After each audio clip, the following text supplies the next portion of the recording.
When I bought my Toyota Tacoma in 2023, I didn't think about how hard it was going to be to find a kennel that fit well in the cab of the truck.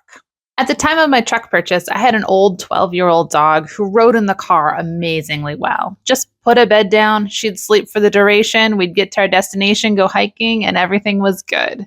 Well, enter my new dog, Kiri. And Kiri is the first dog I've had who doesn't actually settle that well in the car. She likes to look out the windows. She likes to bark at trucks that go by. And honestly, she's just a little distracting riding free in the cab. So when she was a younger pup, I had a small kennel that fit really nice in the back seat of the truck, and I was able to put her in that. But she quickly outgrew that kennel, and she ended up being a nice, tall, long dog, and I felt bad keeping her in a small space while traveling. So I started looking at the different kennels that were out on the market. And there are a few that fit into the Tacoma truck cab. Some of them are even crash tested, safety approved. Those are going to be brands like Gunner Kennels and Roughland Kennels.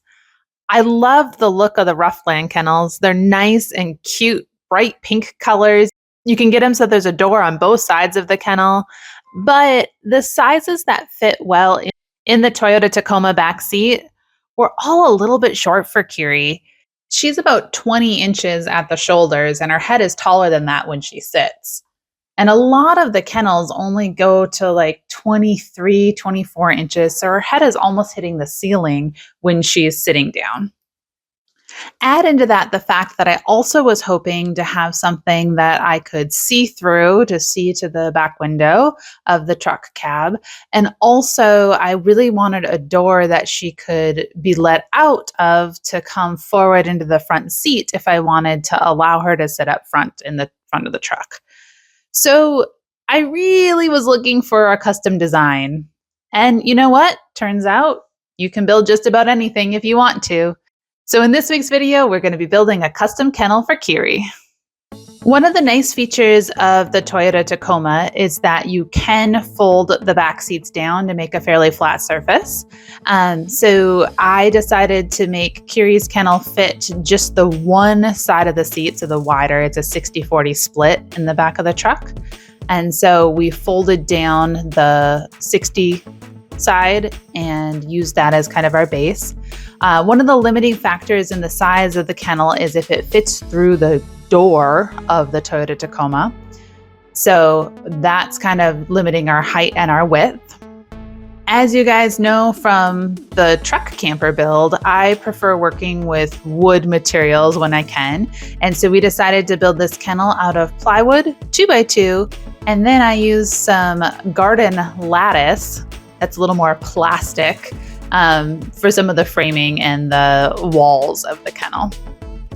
So first thing we did was take some plywood and cut that to the size of our base. And then we also cut some 2x2 so that we could use that to frame things out, both framing out the base, and then we'll use that as our upright supports and the top frame. As always, I do enjoy that there is a window in the back of the truck cab that I can have lumber stick through to be able to haul things. So I did make a couple trips to, unfortunately not Menards this time, I'm down in Arizona now, but to Home Depot and to Lowe's. Then we set about gluing and screwing the wood together. So the seams have wood glue, but I also put some screws in for extra support. Here we're working on getting the framing of the base of the kennel. And yes, Dad was down in Arizona visiting me and did assist me on this project as well.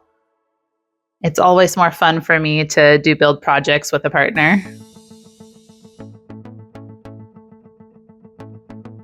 So after we all had it all glued and screwed, we went ahead and tested the fit. Checked the height that we could get it. So now we're going to put those uprights in. These were also, we used wood glue and then a long screw for each one. So the kennel ends up looking a little bit more like a table at this point. But then we can flip it over and frame out the top as well.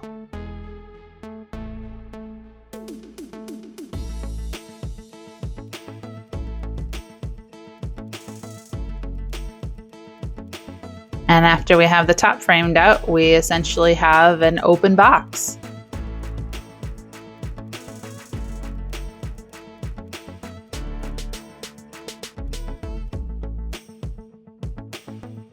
And then it's test fitting again.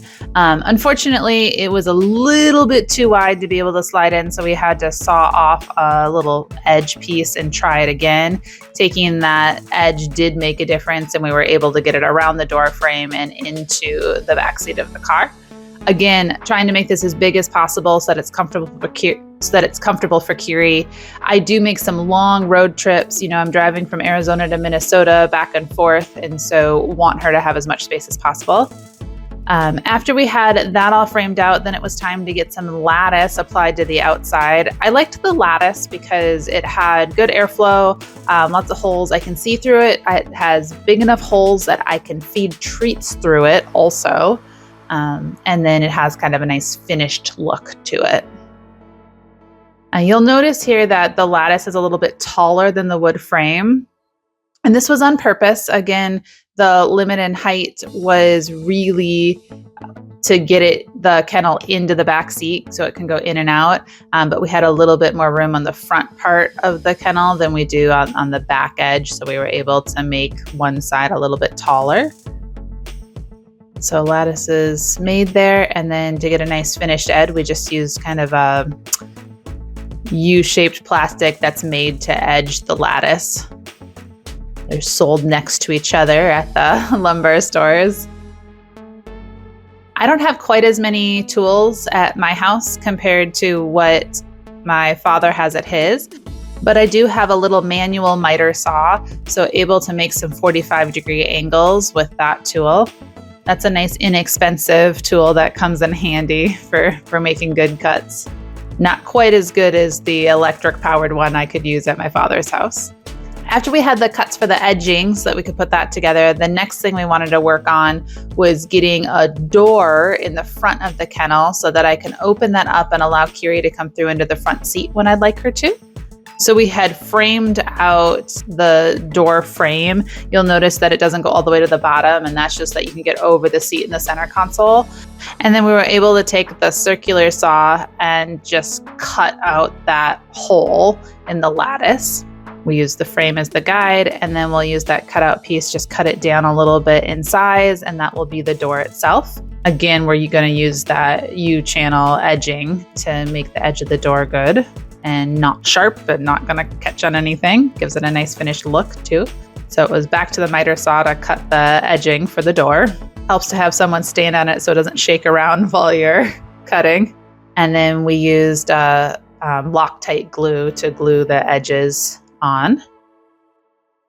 And then here we're putting a piano hinge so that the door can fold down for her. And then we just have a latch that we'll put at the top to secure it into place.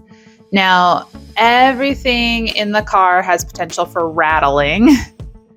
So after we get everything screwed in here and we get the hinge put on, we did put a little piece of foam, like padding underneath the hinge so that it's tighter so that it doesn't rattle back and forth as much while I have the car driving.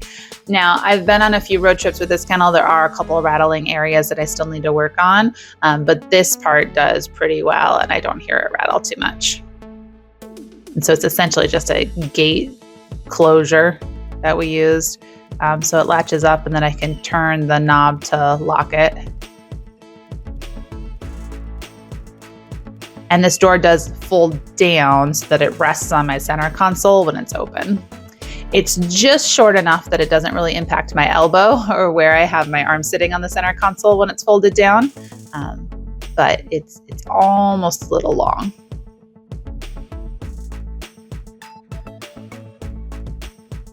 So, and it's fairly easy to operate even while you're driving the vehicle, but I mostly put her in and out of the kennel when we are stopped. Okay, so here we're cutting a strip for the other side. So the side that's going to be against the truck cab door, This is also going to end up being a door, so Kiri can get in and out of the kennel from just that one side, so from the door side. I elected to make this out of a slightly different material, so it's not lattice on this side, it's just a piece of paneling. And the reason for that is because Kiri likes to bark at trucks or sometimes people walking past the car. I didn't want her to be able to see outside of the car while we're driving. So we used a solid panel here to kind of block her view and help her have a more secure, quiet, restful kennel when we're on the road. There's nothing like a dog barking in a small cab space to make you want to make some changes there. So we framed out the edges of that door so that's nice and secure, but again, it's mostly paneling. And then we used a piano hinge to be the hinge for that door. So had to do a little bit of cutting of the piano hinge with the handsaw. Takes a little bit of effort. It's always a little nicer to be able to do that with electrical tools. But again, I'm just happy to have tools at my house. They're not quite as good as the ones at my father's house. We screwed that door into the frame, got the piano hinge in. We originally overcut the piano hinge and screwed some of the piano hinge into the frame. So we had to make a couple of adjustments and add some framing to the side there so that all the piano hinge screws go into where they need to be and not just into the paneling. The paneling's not going to be secure enough. So here you can see we're gluing on additional 2x2 so that it's more secure.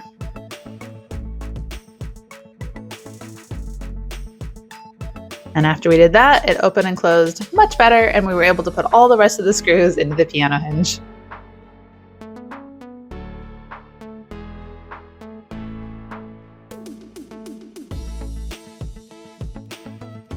And then just a really simple latch on the side. This is the latch that rattles the most right now. So I need to put a little bit of padding or something there so that closes a little bit firmer so that the metal's not rocking back and forth while the truck shifts.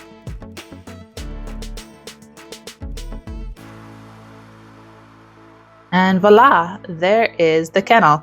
Now, I potentially want to do a little painting, make it look a little bit more finished, but this is how the kennel ultimately looks. And you'll notice that the back of the kennel is not solid and there's no top to it. So this is not a kennel that I'm intending to use outside of the truck. It's really specific for the truck. And having the back of it open does two things for me. One is it gives her a little bit more space in the back because there's gap behind the kennel. And so if you had a solid wall, you have some wasted space. And then also there's a lot more headroom above what fits through the cab door. So you can see here how she can kind of stand up over it, how tall she is. We had to take some photos at the completion of the build. So there's the dog wearing her safety gear, taking our final photos. And then here we got it into the truck and got Kiri into it. You can see how she fits. My tall, long dog.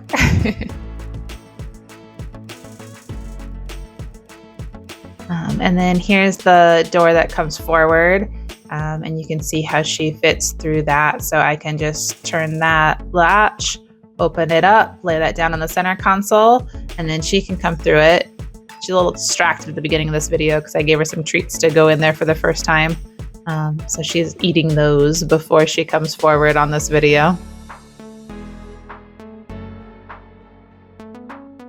But there she is.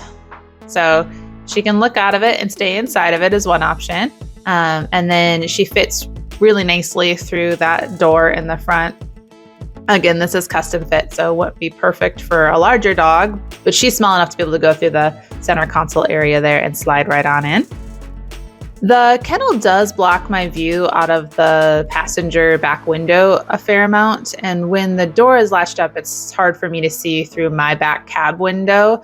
However, when I have the center door down, I can still see pretty well through the back, and it does open and close pretty easily there for me. But you can see through that there and through the door window in the back of the truck camper. So now all I need to do is find her a nice comfy bed that fits the kennel, and I have a perfect kennel that she fits into, that I can use on the road, that allows her to still come up to the front seat, and that still allows her to come through my truck camper into the cab of the truck when I'm changing and things like that. So that's the final reason that I have that open back on the kennel, is so that she can still access the truck camper through the back cab window. I can still access it too. You know, we just had that video where if I got locked out of my truck, how I can get through the cab window. It's probably going to be a little harder for me now that I have the kennel in there, but the kennel can come out if I need it to, if I can't fit through both. Thanks for watching, everyone. I hope you're having a fantastic February. All right, have a wonderful week.